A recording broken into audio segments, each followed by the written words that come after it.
اگر یہ نہ ہو، اگر عورت میں مرد کے لیے اٹریکشن نہ ہو، اگر عورت کو مرد کی احتیاج نہ ہو تو تمدن ختم ہو جائے. کون شادی کا کھکیڑ مول لے گا؟ ایک پیٹ پالنا اور ہے، خاندان کی ذمہ داری اور ہو جائے گی. اس قدر زبردست جو ہے یہ موٹیویشن کے اندر سے جذبہ ہے اور اٹریکشن ہے شدید. اس اعتبار سے یوں سمجھیے جتنا زوردار گھوڑا ہو اتنی ہی زوردار لگام چاہیے اگر ڈسپلن میں رکھنا چاہتے ہیں. لہذا اس سیکس کو ڈسپلن میں لانے کے لیے کہ قانونی تعلق ہو ایک مرد اور عورت کے درمیان، ازدواج ہو، شادی ہو جائے، یا دوسرا راستہ وہ بھی تھا جو آج کل نہیں رہا، بازی ہو کسی کی، مل کے یمین ہو، ان کے اندر سیکسول انٹرکورس جو ہے وہ ہو اور اس سے باہر نگاہ بھی نہ جائے. اس زنا کے بارے میں حضور نے جو اچھا ایک تو میں آپ کو بتاؤں کہ قرآن اور حضور دونوں کس قدر حقیقت پسند ہیں. سورہ آل عمران میں فرمایا زُيِّنَ لِلنَّاسِ حُبُّ الشَّهَوَاتِ مِنَ النِّسَاءِ وَالْبَنِينَ وَالْقَنَاطِيرِ الْمُقَنطَرَةِ مِنَ الذَّهَبِ وَالْفِضَّةِ وَالْخَيْلِ الْمُسَوَّمَةِ وَالْأَنْعَامِ وَالْحَرْثِ. انسان کے اندر محبت دلا دی گئی ہے، مزین کر دی گئی ہے کن کن چیزوں کی؟ سب سے پہلے عورت، سب سے امپورٹنٹ موٹیو عورت، پھر بیٹے، پھر ڈھیروں مال، سونا چاندی، اعلیٰ گھوڑے، نشان زدہ اور مال مویشی اور کھیتی، لیکن سب سے پہلے عورت. زُيِّنَ لِلنَّاسِ حُبُّ الشَّهَوَاتِ مِنَ النِّسَاءِ وَالْبَنِينَ وَالْقَنَاطِيرِ الْمُقَنطَرَةِ مِنَ الذَّهَبِ وَالْفِضَّةِ وَالْخَيْلِ الْمُسَوَّمَةِ وَالْأَنْعَامِ وَالْحَرْثِ. اسی طرح دیکھیے حضور صلی اللہ علیہ وسلم فرماتے ہیں، یہ مسند احمد میں بھی حدیث ہے اور حاکم اور بہقی نے بھی، عن انس ابن مالک رضی اللہ تعالی عنہ قال قال رسول اللہ صلی اللہ علیہ وسلم حبب الی النساء والطیب وجعلت قرۃ عینی فی الصلاۃ. اس تمہاری دنیا میں سے مجھے تین چیزیں محبوب کر دی گئی ہیں. حبب الی، نمبر ایک نساء. کوئی جھجک کی ہے آپ نے بیان کرنے میں؟ ہم شادی جملہ کہتے ہوئے جھجکیں گے؟ اللہ کے رسول نہیں. حقیقت کا اعتراف کرو. بہت مضبوط موٹیویشن، کوئی شک نہیں، کوئی شک نہیں، کوئی شک نہیں. حبب الی النساء والطیب، خوشبو، وجعلت قرۃ عینی فی الصلاۃ، اور میرے آنکھوں کی ٹھنڈک نماز میں ہے. اسی طرح خود قرآن میں سورہ احزاب میں جب حضور سے کہا گیا کہ اب بس جتنی شادیاں ہو چکی تھیں آپ نے کر لی ہیں، اب آئندہ نہ کیجیے، وہاں بھی صاف الفاظ آئے ہیں. اللہ کو بھی واللہ لا یستحیی من الحق، اللہ کو حق بات کہنے میں کوئی حیا یا کوئی جھجک نہیں ہے. وَلَوْ أَعْجَبَكَ حُسْنُهُنَّ، اے نبی چاہے عورتوں کا حسن جو ہے وہ آپ کو بھلا لگے، لیکن اب آئندہ شادی نہیں. یہ میں تائید کر رہا ہوں فرائڈ کی. اس گدھے نے جو آگے تک پہنچا دیا ہے معاملہ وہ ہے غلط. بنیادی بات صحیح ہے، قرآن مجید کے مطابق ہے. یہ سیکس موٹیو بہت سخت ہے، بہت زوردار. اب زنا جو ہے اس کے لیے حضور نے جو کچھ فرمایا وہ سن لیجیے. عن ابن عباس قال ما رأيت شيئا اشبه باللمم مما قال ابو هريره عن النبي صلى الله عليه وسلم. حضور کی حدیث ہے ان اللہ كتب على ابن آدم حظه من الزنا ادرک ذلك لا محال. اللہ تعالیٰ نے ہر انسان کا زنا میں ایک حصہ لکھ دیا ہے جو اس کو پہنچ کر رہے گا. فزنا العين النظر، آنکھوں کا زنا ہے نا محرم عورت کو دیکھنا، یہ بھی زنا ہے. اگر زنا کو روکنا ہے تو یہاں پر بھی قتل لگے گی. ایک جگہ آیا ہے جس میں النظر سهم، یہ تیر ہے، یہ نظر جو ہے نگاہوں کے تیر. یہ تو آپ شاعری کے اندر بھی اور گانوں کے اندر بھی نگاہوں کے تیر سنتے ہیں کہ نہیں سنتے؟ النظر سهم، یہ تیر ہے. وزنا اللسان النطق یا منطق، زبان کا زنا ہے کسی عورت سے گفتگو کر کے چٹخارے لینا. عورت کی آواز میں بھی ایک لوچ ہے، حسن ہے. اللہ تعالیٰ نے اسے سرابہ ایسا بنایا ہے کہ مرد کے لیے اس کی ہر شے کے اندر اٹریکشن ہے، اس کی آواز میں اٹریکشن ہے. والنفس تمنا و تشتہی، اور باقی رہ گیا نفس، وہ تمنا کرتا ہے کہ اب میں اس سے آگے بھی بڑھوں اور زنا بھی کر لوں. بل فرد یصدق ذلک کلہ اور یکذب، لیکن یہ ہو بھی سکتا ہے نہیں بھی ہوتا، لیکن یہ زنا تو کر چکا نا. کان کا زنا اس نے کر لیا، آنکھ کا زنا اس نے کر لیا، زبان کا زنا اس نے کر لیا. یہ تو زنا کی تعریف ملا ہے.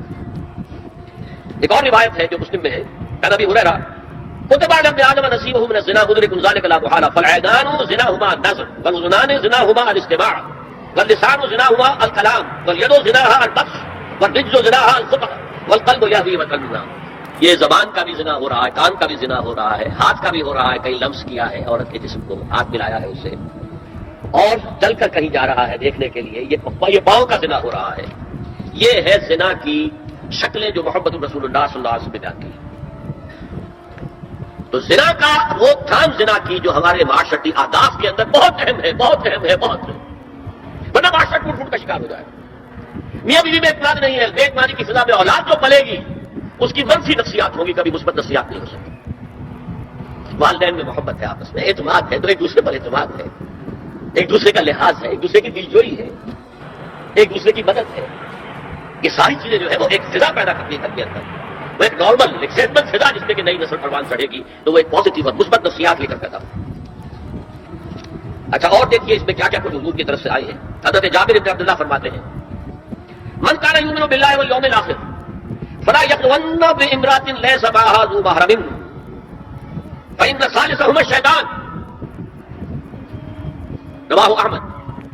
دیکھو جو شخص بھی اللہ پر اور یوم آخر پر ایمان رکھتا ہو وہ کبھی کسی اجنبی عورت کے ساتھ خلوت میں نہ رہے، ملاقات نہ کرے جس کے ساتھ کہ اس کا کوئی محرم شامل نہ ہو۔ کوئی عورت آئی ہے آپ سے مسئلہ پوچھنے کے لیے، اس کا باپ، اس کا بیٹا، اس کا بھائی، اس کا شوہر ساتھ ہونا چاہیے، اکیلے نہیں، اس لیے کہ ثالثہما الشیطان۔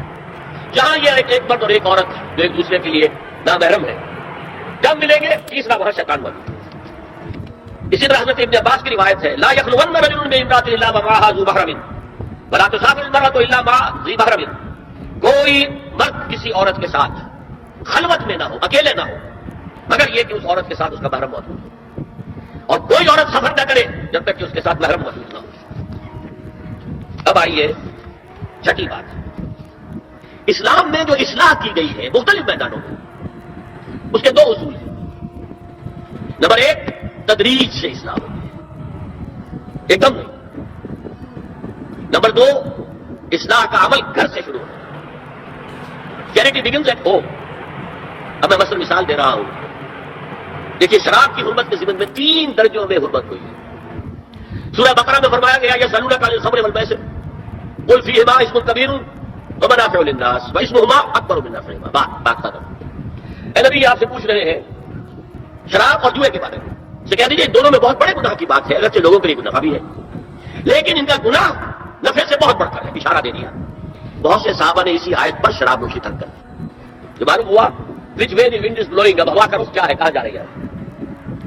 پھر آگے سورہ نساء میں آتا ہے ولا تقربوا الصلاۃ وانتم سکارى، دیکھو اگر تم نشے کے اندر ہو شراب کے تو نماز کے قریب مت جاؤ، پتہ نہیں تم کیا کہنا شروع کر دو، تو غالب کی عشقیہ غزلی پڑھنی شروع کر دو، پڑے ہوگا کیا مطلب۔ ایک اور مل گیا پوائنٹر، نماز ایسی شے سے روکنے والی شے جو عماد الدین ہے تو بہت بری شے ہوئی، بہت سے لوگوں نے اس کے بعد چھوڑ دیا۔ پھر آخری آیت آئی ہے یا ایھا الذین آمنوا انما الخمر والمیسر والانصاب والازلام رجس من عمل الشیطان، یہ شیطانی اعمال ہے، گندگی کے اعمال ہیں، فاجتنبوہ لعلکم تفلحون، تو ان سے بچو، اجتناب کرو تاکہ تم فلاح پاؤ۔ انما یرید الشیطان ان یوقع بینکم العداوۃ والبغضاء فی الخمر والمیسر، یہ شیطان یہ چاہتا ہے کہ شراب اور جوئے کے ذریعے سے تمہارے مابین دشمنی پیدا کر دے۔ شراب میں آدمی لڑ پڑا، جوئے کے اندر بھی ہارتا ہارتا ہارتا آخر کھڑا ہو جاتا، مار پیٹ کے اوپر تیار، ہلاک کرتا۔ فرمایا کہ انما یرید الشیطان ان یوقع بینکم العداوۃ والبغضاء فی الخمر والمیسر ویصدکم عن ذکر اللہ وعن الصلاۃ فہل انتم منتہون، اب باز آتے ہو کہ نہیں۔ یہ بڑا دھمکی کا انداز ہے۔ اب کچھ لوگ کیا کہتے ہیں جی یہاں پہ حرام کا لفظ تو نہیں آیا، انا للہ و انا الیہ راجعون، هل انتم منتہون، باز آتے ہو کہ نہیں۔ اس سے زیادہ روکنے کا کوئی معاملہ ہو سکتا ہے۔ اور حدیث کے اندر رسول آ گیا ما اسکر کثیرہ فقلیلہ حرام، جو شے اگر زیادہ مقدار میں ہو اور نشہ لے آئے تو اس کی چھوٹی مقدار، تھوڑی مقدار بھی حرام ہے، شراب کا ایک قطرہ بھی حرام ہے۔ لیکن آج کہہ رہے شراب تو حرام ہے ہی، تاکہ مغرب مان لے کہ ہاں یہ تو بڑے ماڈریٹ لوگ ہیں، بڑے لبرل لوگ ہیں، روشن خیال ہے، یہ کوئی تقیانوسی نہیں ہے، یہ فنڈامنٹلسٹ نہیں ہے۔ اسی طریقے سے یہ جو معاشرتی معاملے میں اصلاح کا دائرہ شروع ہوا ہے، اس میں ہم دیکھتے ہیں کہ ابتدا میں ازواج مطہرات سے خطاب ہے، جسے دلیل بنا لیا بعض لوگوں نے، یہ احکام تو صرف ازواج مطہرات کے لیے ہے، حالانکہ میں نے اصول پہلے بتا دیا، چیریٹی بگنز ایٹ ہوم۔ جیسے حضور فرماتے تھے انا اول المسلمین، دیکھو میں تمہیں اسلام کی دعوت دے رہا ہوں، سب سے پہلا مسلمان میں خود ہوں، انا اول المومنین، میں تمہیں ایمان کی دعوت دے رہا ہوں، پہلا مومن میں ہوں۔ تو جب تک انسان اپنے کردار سے بات واضح نہ کرے تو واز جو ہے وہ مفید نہیں ہوتا، مؤثر نہیں ہوتا۔ لہذا سب سے پہلے بات جو کی گئی وہ کی گئی ہے حضور کی ازواج مطہرات سے۔ اب اس زمن میں جو اصلاحی اعمال آئے ہیں، احکام ان کو نوٹ کر لیجیے۔ ان کا آغاز ہوا ہے تدریجی اعتبار سے سورہ احزاب سے، اور سورہ احزاب سے 5 ہجری میں جو ہے نازل ہوئی ہے. ان کی تکمیل ہوئی ہے سورہ نور میں جو سن 6 ہجری میں نازل ہوئی. اور ایک بہت خوبصورت بات کہی، یہ مولانا حمید حسن اسلائی نے مجھے بتایا کہ ان کے استاد حمید الدین فراہی نے یہ کہا کہ سورہ احزاب میں گھر سے باہر کے پردے کا بیان ہے اور سورہ نور میں گھر کے اندر کے پردے کا بیان ہے. تو اسلائی صاحب کہتے تھے کہ اس جملے نے میری آنکھیں کھول دی اور قرآن مجید روشن ہو گیا میرے سامنے. ورنہ اگر یہ بات سامنے نہ ہو تو آدمی اٹکتا ہے جگہ جگہ پر، اشکالات پیدا ہوتے ہیں. دیکھیے سورہ احزاب میں کیا کیا گیا. نمبر 1، پہلے خطاب ازواج مطہرات سے بعد میں عام کر دیا گیا. نمبر 2، بتایا گیا کہ عورت کا اصل کردار کیا ہے، اس کی اصل جگہ کیا ہے، گھر. نمبر 3، استیزان کے حکم کا آغاز ہو گیا کہ گھروں میں اجازت لیے بغیر داخل نہ ہو. لیکن یہاں بھی صرف نبی کے گھر کی بات ہوئی ہے، عام نہیں. پھر محرموں کی ایک چھوٹی فہرست ہے جو سورہ احزاب میں آ گئی ہے، اور گھر سے باہر کے پردے کا حکم آ گیا ہے، یہ سورہ احزاب میں ہے. سورہ نور میں استیزان اب عام کر دیا، کسی بھی گھر میں داخل مت ہو جب تک اذن نہ لے. یہ دیکھیے تدریج، پہلے حضور کے گھروں میں داخل نہ ہو، اب کسی بھی گھر میں داخل نہیں ہو سکتے بغیر استیزان کے. اور احادیث مبارکہ میں اتنی سختی آئی ہے میں بعد میں آپ کو بتاؤں گا. دوسرے یہ کہ گھر کے اندر پردہ جو محرموں سے پردہ ہے، محرموں سے پردہ.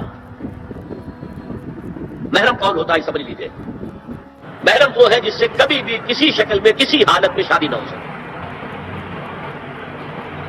اب ایک آدمی جو ہے اس کے گھر میں فرض کیجئے کہ ایک بہن ہے، تو اس بہن کی دوسری بہن سے وہ شادی نہیں کر سکتا. لیکن اگر وہ بیوی مر گئی تو کر سکتا ہے کہ نہیں؟ اس لیے وہ محرم نہیں ہے، نہ محرم، سالی نہ محرم ہے. آپ کا بھائی ہے، اس کی بیوی ہے، بھابھی ہے آپ کی، آپ دیور ہیں، بھابھی سے شادی تو نہیں کر سکتے. لیکن اگر بھائی کا انتقال ہو جائے آپ شادی کر سکتے. تو شادی ہو سکتی ہے تو وہ محرم نہیں ہوا، وہ نہ محرم. محرم صرف وہی ہے جس سے کبھی کسی حال میں شادی کا امکان نہ ہو. اس کی ابتدائی فہرست جو ہے سورہ احزاب میں ہے، تفصیلی فہرست جو ہے وہ سورہ نور میں ہے. اب دیکھیے گھر کے اندر بیٹھنے سے متعلق کیا بات کہی گئی. بزار اور ترمذی میں حضرت عبداللہ ابن مسعود سے نبی صلی اللہ علیہ وسلم یہ ارشاد نقل ہوا ہے، ان المرأۃ عورۃ، عورت چھپا کر رکھنے کی چیز ہے. ہمارے ایک نوجوان ساتھی نے ایک دفعہ مضمون لکھا تھا بڑا پیارا.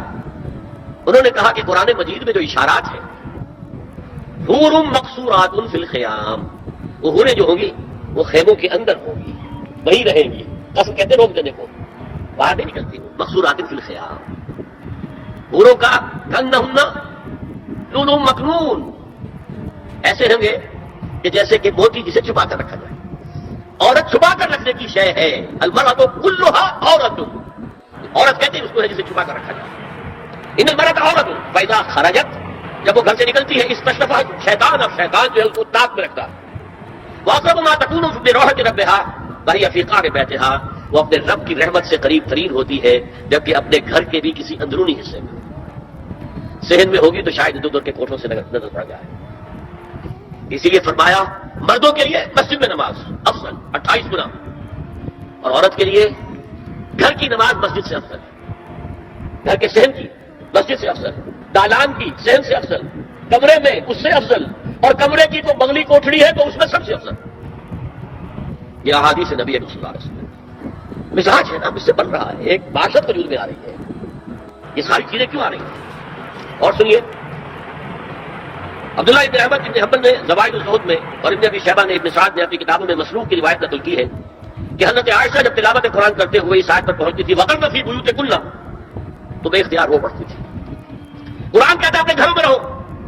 حضرت عائشہ نے شہادت عثمان کے بعد باہر نکل کر لشکر کی قیادت کی. پھر ساری عمر افسوس رہا کہ میں نے غلط کام کیا. دیکھیے کیا معاملہ تھا. حضرت علی رضی اللہ تعالیٰ سے جنگ کی تھی، 10,000 آدمی ایک رات میں بنے، لیکن حضرت علی کا کردار کیا تھا؟ یہ نہیں کہ اب عائشہ شکست ہو گئی ہے تو لوڈی بنا لوں. انا للہ و انا الیہ راجعون. اتنا احترام کیا ہے. مدینے کی چند عورتوں کو ساتھ دے کر بڑے احترام سے مدینے پہنچا دیا، وہاں کی عورتوں کوفے کی عورتوں کو ساتھ دے کر، اور صرف یہ کہا کہ آپ کی یہ ذمہ داری نہیں تھی، آپ نے یہ ذمہ داری خام کی. صرف اور کچھ کوئی ملامت نہیں. حافظ ابو بکر بزدار حضرت انس سے روایت کرتے ہیں کہ عورتوں نے حضور سے عرض کیا کہ ساری فضیلت عمر لوٹ کے لے گئے، وہ جہاد کرتے ہیں، خدا کی راہ میں بڑے بڑے کام کرتے ہیں، ہم کیا عمل کریں کہ ہمیں بھی مجاہدین کے برابر اجر مل سکے؟ جواب میں آپ نے فرمایا من قعدت منکن فی بیتہا فإنہا تدرک